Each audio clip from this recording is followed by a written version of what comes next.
Bonjour, c'est Jean Descartes. Bienvenue au cœur de l'histoire.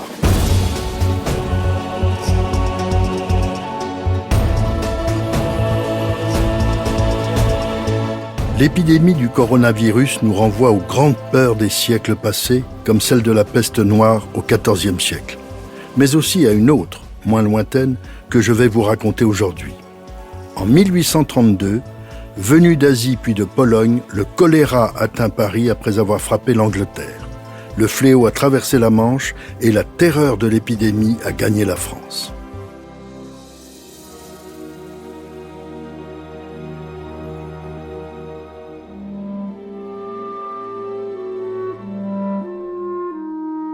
Quelques voyageurs assurent que le fléau a déjà frappé la Provence et la Bourgogne. Dans un premier temps, en cette fin de carnaval, les Parisiens ne veulent pas y croire, refusent de s'inquiéter. C'est la mi-carême, on continue de s'amuser. Mais le journal Les Débats confirme la mauvaise nouvelle. Le choléra morbus est dans nos murs. Aujourd'hui, 9 personnes ont été portées à l'Hôtel-Dieu, dont 4 sont déjà mortes. Tous les hommes atteints de ce mal épidémique appartiennent à la classe du peuple. Brusquement, le 26 mars 1832, c'est l'affolement et la panique. Les joyeux masques font place à des visages affolés. Les rues se vident, les luxueux hôtels comme les masures ferment leurs portes. Tous ceux qui le peuvent fuient à la campagne sans réaliser que c'est une course perdue d'avance. Déjà, le mal répand la terreur dans les faubourgs. Personne n'est épargné, pas même l'entourage du roi et du gouvernement. Le président du Conseil, Casimir Périer, prend des mesures sévères. Nettoyage des quartiers insalubres, fermeture des ruelles nauséabondes, assèchement des cloaques. Mais que peut-on faire dans le Paris de Balzac et de Gensu ? Comme toujours, les gens très pauvres, mal nourris, sont particulièrement touchés. En quelques jours, on ne rencontre plus que de rares passants qui se hâtent, un mouchoir en tampon sur le nez. Les bruits les plus ridicules se répandent. On assure que le gouvernement profite de l'épidémie pour empoisonner le peuple par la distribution de dragées ou de potions suspectes. On prétend que, sur ordre, des gens empoisonnent l'eau des fontaines. On certifie même que le choléra épargne des bourgeois, ce qui est une absurdité. On cherche des coupables, de soi-disant empoisonneurs. Le 1er avril, le président du Conseil, Casimir Périer, accompagné de l'héritier du trône, le duc d'Orléans, visite les malades à l'Hôtel-Dieu. Le courage du jeune prince impressionne le chef du gouvernement. Ils ont voulu voir de plus près la misère du peuple, écrivent les journaux d'opposition. C'est faux et injuste, personne n'échappe au fléau. 3 jours plus tard, le président du Conseil est alité. C'est à ce moment qu'il apprend que la foule a massacré quelques personnes soupçonnées d'avoir empoisonné l'eau. Casimir Périer est profondément traumatisé par cette réaction brutale et injuste. Personne n'empoisonne l'eau. La contagion se fait essentiellement par contact avec les malades. Mais les excréments des colériques et leur linge lavé en grande quantité entraînent aussi la contamination de l'eau. On est très démunis face à cette maladie alors inconnue en France. Casimir Périer va subir des semaines d'agonie, traversées de périodes d'inconscience et de délire. Il est comme possédé par l'idée que le choléra n'est qu'une manifestation de la dégradation du corps social. C'est donc le témoignage direct de son propre échec politique. Il meurt le 16 mai, après une longue agonie. Avant d'expirer, il prononce ces mots pessimistes, empreints d'une connotation politique. « Je suis bien malade, mais le pays est encore plus malade que moi. » Cette fin éprouvante va pourtant faire de lui une légende. Plus tard, en 1888, un historien dira de Casimir Périer « Ce ministère si court, si combattu, est resté comme l'événement le plus considérable, le plus décisif de la monarchie de Juillet. » Paris est lugubre. Les cercueils sont chargés dans des fourgons d'artillerie ou des charrettes de déménagement. Les habitants les plus âgés croient revivre les pires scènes de la terreur en 1793, quand les corps des suppliciés, victimes d'un bourreau masqué, s'entassaient les uns sur les autres. On ne trouve plus assez de cercueils pour ensevelir les morts. La vie sociale est comme suspendue. Dans un Paris sinistre et pétrifié, des prêtres de Saint-Germain-l'Auxerrois, la paroisse des Rois de France, assistent les mourants. On cite en exemple le courage d'une religieuse, sœur Victoire d'Arras, qui accompagne les derniers instants des agonisants. Les faubourgs populaires où l'hygiène est inexistante sont les plus touchés. Les 1800 chiffonniers de la capitale, chargés du nettoiement, se révoltent car les habitants leur arrachent presque des morceaux de tissu qui, en réalité, ne font que propager la contamination. Par vengeance, les chiffonniers incendient leur stock et refusent de faire une tournée supplémentaire. Les prisons elles-mêmes sont atteintes et les détenus de Sainte-Pélagie, républicains et royalistes n'aimant pas la famille d'Orléans et Louis-Philippe, sont déchaînés. Les prisonniers pour dette essaient de s'évader et la gendarmerie doit intervenir. L'épidémie devient politique et l'opposition accuse le gouvernement d'être responsable du choléra. Les conspirateurs des deux bords se réunissent. Ils jugent le moment propice pour renverser la royauté bourgeoise. Des quartiers sont prêts à se soulever. Le chiffre des victimes est difficile à évaluer. Sur une population d'environ 800 000 habitants, les médecins constatent 18 500 décès. Plus de 20 000 maisons sont déclarées insalubres. Le caricaturiste Daumier publie des dessins terrifiants où des chiens s'acharnent sur des cadavres.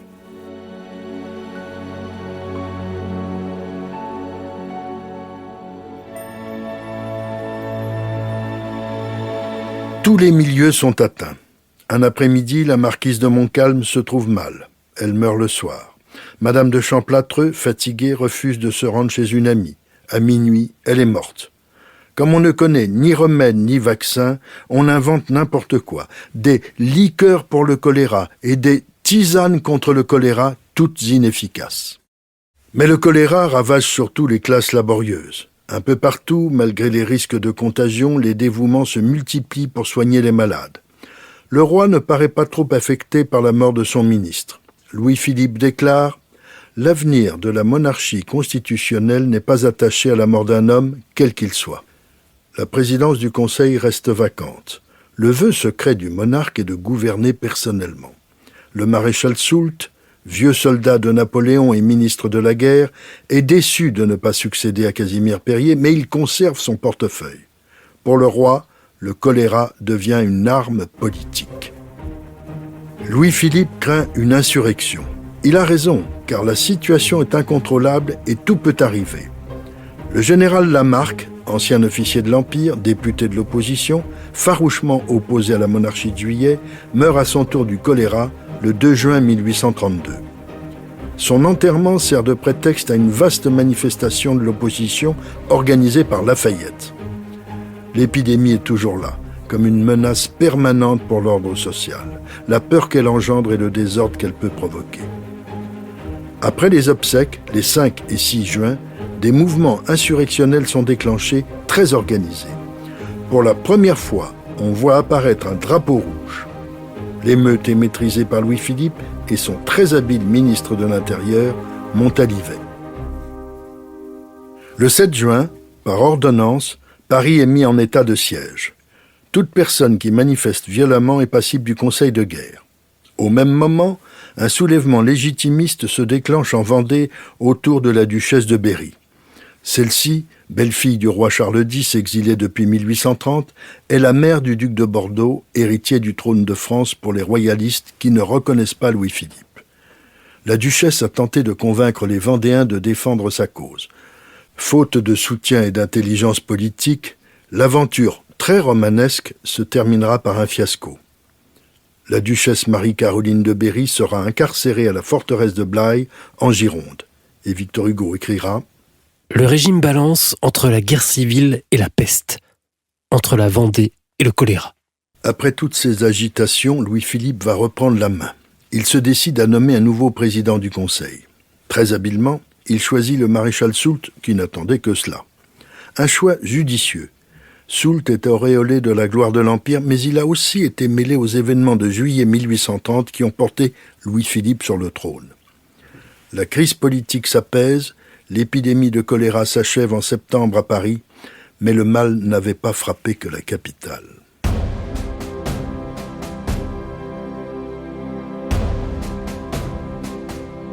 C'est un peu après Paris que le mal frappe la Provence. En plein été, sous un soleil brûlant, la chaleur est telle que les Provençaux, pour étancher leur soif, se gavent de melons et de tomates. L'un des premiers symptômes du choléra étant la dysenterie, on ne prêtera aucune attention aux premiers cas déclarés. on les attribuera à des indigestions de melons et de tomates.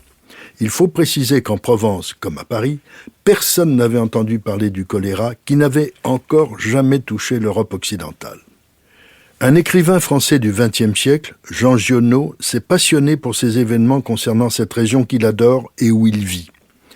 Il s'est documenté avec un soin minutieux, épluchant tous les rapports officiels, tant administratifs que médicaux concernant cette époque.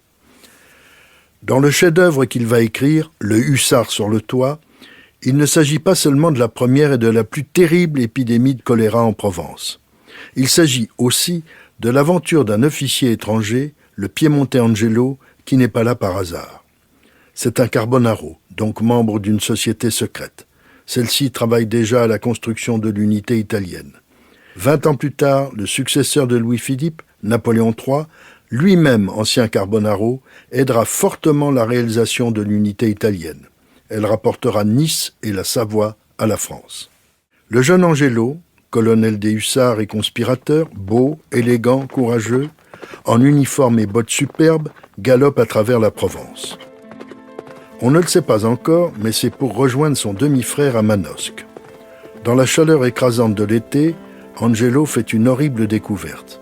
Un village sur lequel se sont abattus des nuées de corbeaux. Les portes des fermes et des maisons sont ouvertes et le jeune homme s'aperçoit que si les corbeaux sont là, c'est pour se repaître de cadavres et de sang, aidés en cela par quelques chiens agressifs, sans compter les cochons et les rats. Un de ces chiens se précipite sur son cheval, lequel, épouvanté, s'enfuit au grand galop. Accablé, il prend ce qu'il croit être la direction de Manosque, traverse un autre village aussi dévasté que le précédent. Il rencontre alors un personnage à cheval qui a récupéré celui d'Angelo. C'est un jeune médecin épuisé. Il fait ce qu'il peut pour sauver des vies. Il dit à Angelo qu'il s'agit du choléra. Il lui en explique les symptômes, un refroidissement terrible du corps, notamment des jambes, dysenterie et vomissements d'une sorte de bouillie laiteuse et blanchâtre, les yeux exorbités, la peau qui noircit, une mort en principe très rapide. Angelo et le médecin retournent dans le village pour tenter de trouver des survivants. Ils en trouvent. Le médecin montre à Angelo ce qu'il faut faire. Frotter vigoureusement avec de l'alcool, de l'eau de vie si on en a, les jambes et le ventre du malade pour le réchauffer. Il faut les entourer de pierres chaudes, car c'est la chute de température qui est le symptôme fatal. Les deux hommes ne sauveront personne. Mais Angelo aura beaucoup appris. De même, le médecin lui explique que le fait d'avoir touché le corps des malades les rend contagieux. Le seul moyen de se désinfecter est de s'arroser les mains et les avant-bras d'alcool et de les enflammer. On ne se brûle pas, car il y a peu d'alcool, mais on est désinfecté. C'est très spectaculaire. Le médecin est lui-même atteint du choléra. Angelo fait tout ce qu'il peut pour le soigner, mais sans résultat.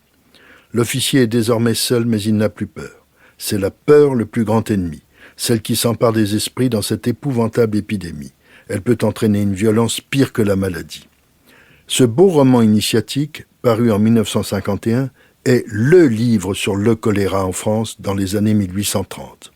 Il décrit de façon très exacte et si bouleversante l'horreur du mal, les réactions épouvantables ou follement généreuses de gens confrontés à l'horreur. En même temps, on y trouve une sorte de légèreté et de gaieté à travers les personnages de Pauline et d'Angelo. Ils n'ont pas peur du choléra, ils croient en la vie. Au mois de juillet 1835, dans le midi de la France, le choléra aura frappé 560 personnes, dont 333 mortellement.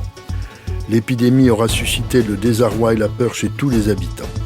Elle aura des répercussions dans toute la France durant tout le XIXe siècle. L'architecture des villes s'en trouvera même bouleversée, mais cela, c'est une autre histoire.